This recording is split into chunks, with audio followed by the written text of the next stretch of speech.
Hey folks, this is Rhykker with a Diablo 3 patch 2.6 beta video about the unsung hero of the beta, Challenge Rifts. Now we call this a Necromancer beta because it's all about the Necromancer. It's the most obvious new feature in the game, but Challenge Rifts are something that I've been very excited about ever since they were first announced or spoken of at BlizzCon 2016. So what is a Challenge Rift? Imagine you've just cleared a Greater Rift.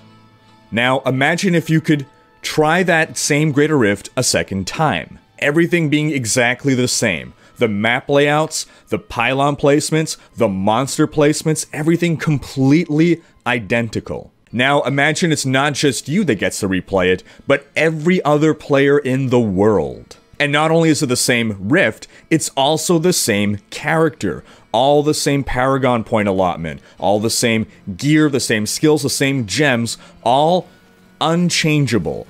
So everyone gets to play the exact same character in the exact same rift and compete for the best clear time. You get to look at the leaderboards, see who has the best time, see where you get to place when you clear your Greater Rift, try to beat that time, basically for bragging rights, but that's just one element. The competitive element is just one side of the equation. The other side is the reward side. You're given a set amount of time to complete that challenge rift. I think it's about 6 minutes. It might be the original person's time or the original person's time with a bit of buffer. I'm not completely clear, but it's ultimately irrelevant. You're given a generous amount of time to complete the challenge rift, and if you do, then you're rewarded with a cache full of 300 blood shards, 8 of each bounty material, and a bunch of other crafting materials. Now, you only get this reward once per challenge rift, and the challenge rifts reset on a weekly basis right now is what Blizzard's going with. So you won't get the farm challenge rifts to cash in on crazy amounts of bounty materials. That would be insane.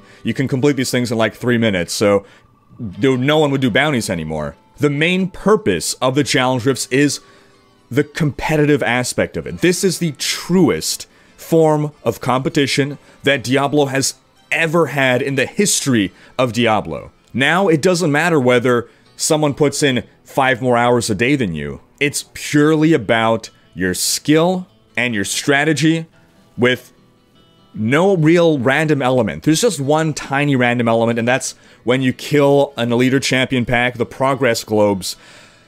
That can't be snapshotted, so they sometimes fall in random places, and that could cost you a couple more seconds, depending on their placement relative to sort of ideal runs. But apart from that, there's no other RNG element. I know some people feel like, oh, you know, so-and-so, these people are only top in the leaderboards because they're able to put 10 hours a day into the game. If I had that amount of time, and I can farm up all those Paragons, and I could also get those Greater Rift clears, well, here is the most fair competition.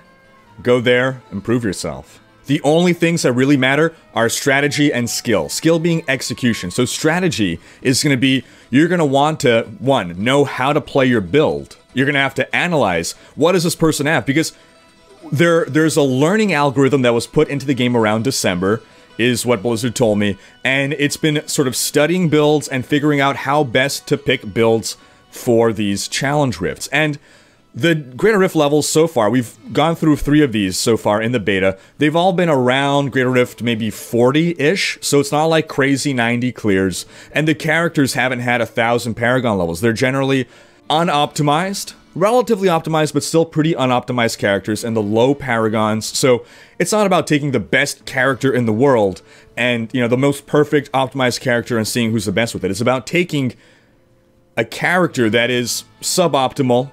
Sometimes you got items that don't benefit the build at all.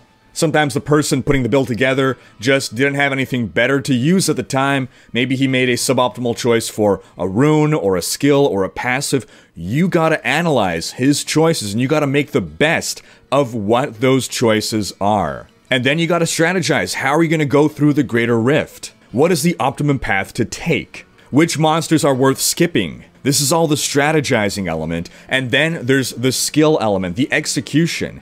It's one thing to have a plan, it's another to stick with it. In my case, I know execution is something that I need to practice often. It's about landing those teleport placements, for instance. You know, you do a couple failed teleports and all of a sudden you're a couple seconds behind. You accidentally do a misclick, you hit the wrong skill.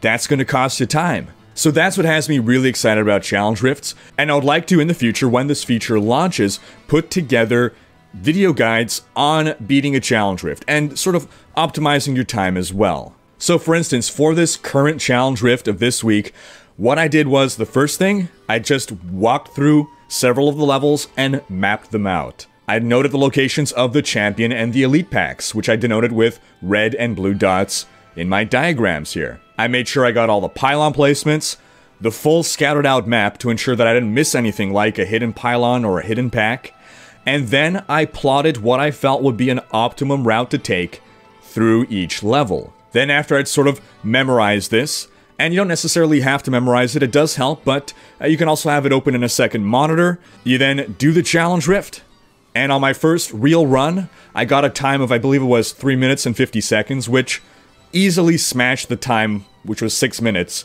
given to us to do the challenge rift, but it wasn't good enough for me for the leaderboard. So on my second attempt, I really set out to beat and take that #1 spot on the leaderboards. I thought through my process. I thought about sort of what I might have done wrong or what I could have done better in my next run, and what I realized was I wasn't properly stacking my Chantotos buff before getting into Archon. So in my second run, I was a lot more mindful about getting up my 20 Chantoto stacks before moving off, and bam, I beat the challenge rift with 1 second better than the top leaderboard position. It's not an amazing time. I suspect by the week's over, we might have times possibly even below 3 minutes. The challenge rift has only been out for about a day so far, and I do expect that my top spot on the leaderboard will be taken down relatively quickly. And that's fine, because I'm a coach, not a player. So I encourage all you players out there in the beta to hop on, beat my time, come back and leave a comment with your time. And if you do manage to beat my time by using tactics that I didn't talk about, then leave some tips in your comment as well. Now, we don't know Blizzard's exact algorithm for picking the builds, but we do know that there is a human at the end that always approves a final build, and they're gonna try to go for things that aren't necessarily on meta. Now and then they might accept a meta build, but for the most part, they want to try things that are at least slightly different from your typical cookie cutter builds.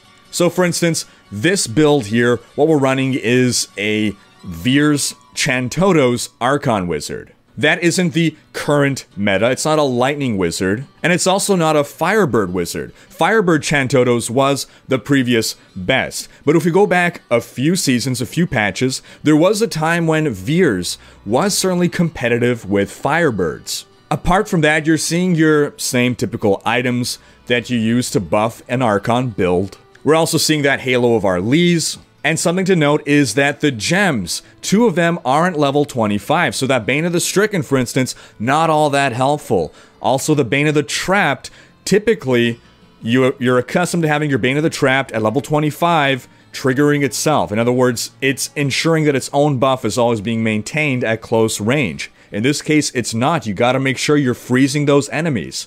So this makes using Frost Nova even more important. That rune makes targets deal 33% more damage, in addition to the damage buff that you'd be getting from Bane of the Trapped. So it translates into a huge damage buff, because normally you'd already have Bane of the Trapped, but in this case, you don't. While outside of Archon, you'll want to ensure that you're getting your 20 Chantoto stacks, because what Chantotos does is that when you are in Archon form, there's just going to be big blasts of damage erupting from you, and the more stacks you have with a max of 20, the more damage it'll be dealing. So while outside of Archon, you got 2 priorities: get your 20 Chantoto stacks, as well as get your cooldown on Archon reset. That's using the Obsidian Ring of the Zodiac every time you deal damage with a resource spending skill. You're going to reduce the cooldown there. Also note that I'm using the Archon's primary fire, the left click, rather than the right click beam. This is because I'm generally trying to deal damage at close range, and it in fact deals more damage. So the advantage of the beam is that you can hit targets at range, but the primary actually deals more damage, and it deals it in an area around you. So if you're able to teleport right onto a pack, for instance, you want to be attacking with primary.